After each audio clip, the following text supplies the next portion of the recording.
So the first step is you take this nice leather lotion for boots and shoes and put some right there on the brush. It's just a regular buffing brush that you'd use after shoe polish. Then you're going to tap it down so the liquid goes into the brush. And at that point, take this and really start rubbing it into the shoes.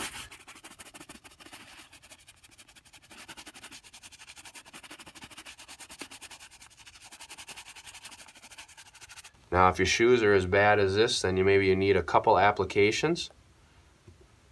Tap it down in there.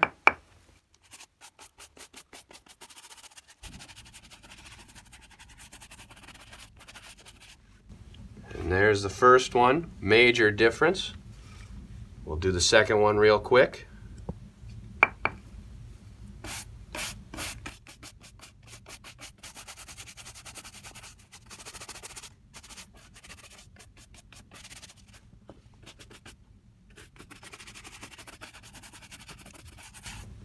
Now you'll notice that this one has dried a little bit, so it's not quite as dark as that. Here are some spots that's still wet.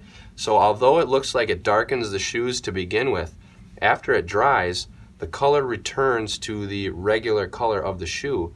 However, as you'll notice here, the scuffing and everything is gone. So this is a great way to make your shoes look really rejuvenated and revived with an easy bottle of boot and shoe leather lotion that you can pick up in the description below.